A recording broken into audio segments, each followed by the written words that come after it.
محمد وعلی آل محمد وبارک وسلم۔ مسلمان کے لیے جس طرح ذات و صفات کا جاننا ضروری ہے کہ کسی ضروری کا انکار یا محال کا اس بات اسے کافر نہ کر دے، اسی طرح یہ جاننا بھی ضروری ہے کہ نبی کے لیے کیا جائز ہے اور کیا واجب اور کیا محال کے واجب کا انکار اور محال کا اقرار موجب جس طرح اللہ تعالیٰ کی ذات اور صفات کی معرفت مسلمان کے لیے ضروری ہے نا، جی، اسی طرح یہ بھی ضروری ہے کہ نبی علیہ السلام کے لیے کیا جائز ہے، کیا ان پر واجب ہے، کیا ان کے لیے ناممکن ہے۔ جی بے شک۔ اور بہت ممکن ہے کہ آدمی نادانی سے خلاف عقیدہ رکھے یا خلاف بات زبان سے نکالے اور ہلاک ہو جائے۔ جی، ہو گیا۔ عقیدہ نبی اس بشر کو کہتے ہیں جسے اللہ تعالیٰ نے ہدایت کے لیے وحی بھیجی ہو۔ ہاں جی، نبی اس بشر کو کہتے ہیں۔ بشر کو کہتے ہیں جی جی جس کو اللہ تعالیٰ نے ہدایت دینے کے لیے ہدایت کے لیے وحی بھیجی۔ وہی نا، ہدایت کی وحی بھیجی۔ وحی کیا ہوتی ہے جی؟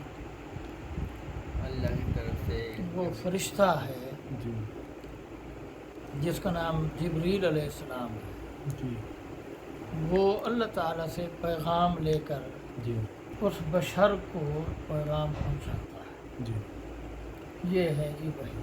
ٹھیک ہے اور وہ آسمان پر چونکہ فرشتے رہتے ہیں نا، جی جنات آسمان سے نیچے نیچے ہیں، جی فرشتے آسمانوں پر رہتے ہیں۔ جی تو ساتویں آسمان پر سدرۃ المنتہا جو ہے وہ مقام ہے جبریل علیہ السلام۔ جی جی وہاں ان کو اللہ تعالیٰ کی طرف سے پیغام آتا ہے، جی وہ یہاں زمین پر اتر کر جس بشر کو پیغام وہ پہنچاتے ہیں اللہ کے حکم سے، اپنی جی طرف سے خود نہیں آتے ہو، بے شک۔ اللہ تعالیٰ بھیجتا ہے، جی حکم فرماتا ہے، جی یہ پیغام ان کو جا کے دے دو، وہ لا کے دیتے ہیں۔ جی جی اس کو کہتے ہیں وحی۔ جی جی اور وہ لاتے ہیں خفیہ طریقہ سے۔ جی ایسا نہیں ہوتا کہ جی وہ ساری دنیا دیکھ رہی ہو، فرشتہ آ رہا ہو اور جناب وہ جا رہا ہو، ایسے نہیں ہوتا۔ جی خفیہ طریقہ سے وہ آتے ہیں، جی اس انداز میں پیغام سناتے ہیں کہ پاس بیٹھنے والے کو سمجھ نہیں آتی، بے شک۔ صرف اس نبی کو ہی پتہ چلتا ہے کہ مجھے کیا کہا جا رہا ہے۔ جی جی تو نبی علیہ الصلوۃ والسلام کے پردہ فرمانے کے بعد یہ سلسلہ وہی بند ہو گیا، جی بے شک۔ کیونکہ نبوت اب ختم ہو گئی۔ بے شک۔ ٹھیک ہے جی، جی آپ سے کہ پوچھے نبی کون ہے تو کیا بتائیں گے آپ؟ آپ صلی اللہ علیہ وسلم آخری نبی نبی کون ہے وہ کہہ رہے ہیں، نبی کون ہے ہاں، جس پر وحی کی جائے؟ وہ بشر وہ بشر وہ بشر جس پر وحی کی جائے، اللہ تعالیٰ کی طرف سے وہی بھیجی بے جائے شک۔ ہدایت دینے کے لیے۔ جی بشر جو کہا ہے انہوں نے، تو یہ کیوں کہا ہے جی جی سوال۔ کہ جناب وہابی جو ہیں اس کو حوالہ کے طور پر دے دیں کہ جی نبی بشر ہوتا ہے؟ استغفر اللہ۔ نہیں جی، ٹھیک ہے نا، یہ انسان کا لفظ بھی تو بول سکتے تھے، جی جی ٹھیک ہے نا، جی لیکن انہوں نے بشر کا لفظ لکھا ہے، انسان کا نہیں لکھا ہے۔ جی جی اس میں ایک لطیف اشارہ ہے، جی وہ یہ ہے جو پیر سید مہر علی شاہ صاحب قدس سرہ العزیز نے اپنے مکتوبات میں تحریر فرمایا۔ جی آپ کے دور میں نا جی ملتان کے اندر مولویوں کے اندر یہ جھگڑا پیدا ہو گیا جی کیا جی؟ کہ نبی بشر ہیں یا کہ بشر نہیں ہیں۔ جی تو مولویوں کا کام ہی لڑائی کرنا، جھگڑا جی کرنا ہے۔ بے شک۔ یہ جھگڑا طول پکڑ گیا، جی یہاں سے ایک صاحب نے گولڈ شریف خط لکھا جی کہ آپ فرمائیں کہ نبی جو ہیں بشر ہیں یا نہیں ہیں۔ جی جی آپ نے جواب میں لکھا کہ نبی علیہ السلام بشر ہیں، ہم ان کی بشریت کا انکار نہیں کرتے، جی لیکن صوفیاء کرام کے نزدیک بشر کا مطلب کیا ہے؟ اللہ اکبر جی فرمایا بشر وہ جو ان کے نزدیک ہے نا وہ یہ ہے جی کہ لفظ بشر بنا ہے مباشرت سے، جی اور مباشرت کا معنی ہے مل جانا۔ جی جی تو نبی کی ذات وہ ہے جس کے اندر اللہ کے دو ہاتھ جمع ہو گئے، مل گئے، اللہ اکبر ٹھیک ہے؟ جی جی وہ ہے جلال و جمال، جی اللہ کی شان جمال بھی ان میں موجود ہے، اللہ کی شان جلال بھی ان میں موجود ہے۔ جس میں یہ دونوں شانیں خدا کے جمع ہو جائیں وہ ہوتا ہے بشر۔ جلال بھی اور جمال بھی، ہاں، اللہ اکبر تو جی وہ کون ہوتا ہے جی؟ بشر بشر۔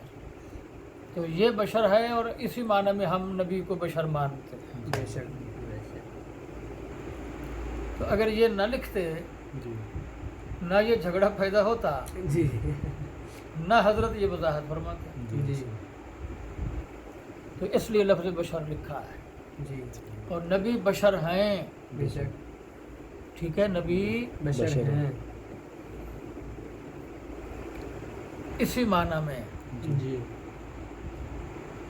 اگر اس معنی میں بشر نہ ہوں، جی آدمی کے معنی میں ہوں، جی تو پھر حضرت آدم علیہ السلام سے پہلے ہمارے نبی علیہ السلام کیسے نبی تھے؟ اللہ بے شک جی ہاں، وہ بشر تو نہیں تھے اس وقت۔ جی بشر تو آدم کی اولاد ہے، جی بے شک ابھی آدم تو پیدا ہی نہیں ہوئے تھے۔ تب سے ہمارے سرکار نے فرمایا کن تو نبی آدم و بین الماء والطین، بے شک میں اس وقت بھی نبی تھا جی جب آدم پانی اور مٹی کے بیچ میں تھے، جی بے شک ان کا تو گارا ہی نہیں بنا تھا ابھی۔ جی تو اس وقت نبی تھے، پھر جی۔ کیسے نبی تھے وہ؟ آدمی تو تھا کوئی نہیں، جی نور ہیں؟ جی۔ سمجھ میں آگی بات؟ جی، اسی جی۔ معنی میں نبی جی بشر تھے، اس معنی میں جی کہ اللہ کی دونوں شانوں کے آپ جامع تھے۔ بے شک آپ سمجھ کے بات؟ جی جی اور رسول بشر ہی کے ساتھ خاص نہیں بلکہ ملائکہ بھی میں بھی رسول ہیں۔ ملائکہ یعنی فرشتوں کے اندر بھی رسول ہیں۔ بے شک۔ رسول جو ہے وہ انسانوں میں جی ضروری نہیں کہ انسانوں میں ہی ہو، جی انسانوں میں بھی رسول ہیں، جی جی بے شک 313 رسول ہیں، جی لیکن یہ صرف انسانوں میں نہیں، فرشتوں میں بھی ہیں۔ اور 4 بڑے فرشتے جو ہیں ان کو تو قرآن نے رسول کہا ہے، جی حضرت جبریل علیہ السلام، جی حضرت میکائیل علیہ السلام، جی حضرت اسرائیل علیہ السلام، جی۔ حضرت اسرافیل علیہ السلام، جی۔ یہ فرشتوں میں رسول ہیں۔ جی اللہ نے قرآن میں فرمایا اللہ یصطفی جی من الملائکۃ رسلا ومن الناس، اللہ منتخب فرما لیتا ہے فرشتوں میں سے رسول اور انسانوں میں سے رسول۔ بے شک وہ جو رسول ہوتے ہیں انسانوں میں سے وہ فرشتوں پہ افضل ہوتے ہیں۔ وہ باتیں آگے آ جائیں گی۔ جی عقیدہ انبیاء سب بشر تھے اور مرد نہ کوئی جن نبی ہوا نہ عورت۔ جتنے بھی نبی ہوئے ہیں جی سب انسان تھے، جی جی بشر تھے اور مرد تھے۔ جی کیا تھے؟ مرد تھے ان میں کوئی جن نبی نہیں ہوا بے شک اور کوئی عورت بھی نبی نہیں ہوئی نہیں۔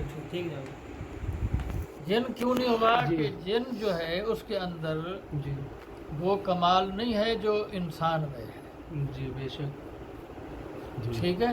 جی ایسے اسی طرح عورت بھی نبی نہیں بنی، کیونکہ عورت جو ہے وہ ناقص العقل ہے اور اس کا دین بھی ناقص ہے۔ جی حدیث میں ہے سرکار صلی اللہ علیہ وسلم نے فرمایا ہننا ناقصات عقل و دین، جی عورتوں کا عقل بھی ناقص ہے اور ان کا دین بھی ناقص ہے۔ عقل کیسے ناقص ہے؟ اس کی قرآن میں مثال موجود ہے۔ جی دیکھو، ایک مرد کی گواہی ایک طرف، جی مقابلے میں اس کے ایک عورت کی گواہی نہیں ہے، جی ایک مرد کے مقابلے میں 2 عورتوں کی گواہی اس کے برابر ہوتی جی ہے جی ٹھیک ہے جی یہ کیوں ہے ایسا؟ اس لیے کہ عورت ناقص العقل ہے جی مالیات میں نا جی گواہی دیتے ہیں نا جی۔ کہ کیس چل جائے آپ جی، اس جی۔ کے خلاف کو کیس کر دیتا ہے جی مدعی کو جو ہے گواہ پیش کرنے پڑیں جی تو 2 گواہ پیش کرنے پڑتے ہیں جی اب اس کے بعد ایک مرد ہو جی اور دوسرے گواہ کی جگہ وہ ایک کہے جی اور۔ میں ایک عورت پیش کرتا ہوں جی تو نہیں ہوگی گواہی 2 عورتیں لانی پڑیں گی اس کو دوسرے گواہ کی جگہ ابھی بھی شرعی قانون یہی ہے جی ٹھیک ہے جی جی تو وہ ایک مرد ایک سائڈ پر ہے اور 2 عورتیں اس کی جگہ پر ہیں جی وہ کیوں ہے ایسا کہ عورت کا عقل آدھا ہے آدھا ناقص ہے ٹھیک ہے جی اور عورت کا دین بھی ناقص ہے جی کیسے جی جب عورت کو مینسز آتے ہیں تو ان دنوں میں وہ نماز نہیں پڑھ سکتی جی وہ روزہ بھی نہیں نہیں رکھ سکتی تو مجھے بتاؤ جب اس کی نماز 10 دن کی معاف ہوگی رہ گئی روزہ بھی اس کو جو ہے نا روک دیا گیا اب بعد میں روزے کی قضا کرے گی نمازوں کی قضا بھی نہیں کرے گی جی تو دین میں نقصان آ گیا کہ نہیں آیا جی تو دین بھی ناقص ہو گیا عقل بھی ناقص ہو گیا۔ اور نبی کے لیے ضروری ہے کہ اس کا عقل بھی کامل ہو اور دین بھی کامل ہو بے شک۔ بے شک عورت کا عقل کامل نہیں ہوتا جی اس کا دین بھی کامل نہیں ہوتا ناقص ہوتا ہے اس لیے اللہ نے کسی عورت کو نبی بنایا ہی نہیں آپ سمجھ کے بات جی چلو جی عقیدہ اللہ عز و جل پر نبی کا بھیجنا واجب نہیں بس اس نے اپنے فضل و کرم سے لوگوں کی ہدایت کے لیے انبیاء بھیجے اللہ نے جو نبی بھیجے ہیں یہ اس پر واجب نہیں تھا جی جی اس نے تو کرم کیا جی کہ اپنے بندوں کے لیے اپنی طرف سے ہدایت دینے کے والے جی۔ نبی بھیج دیے جی۔ یہ اس کا کرم ہے اس پر واجب نہیں ہے جی جی عقیدہ بس نہ کریں 3 ہو گئے جیسے آپ فرمائیں 3 ہو گئے جی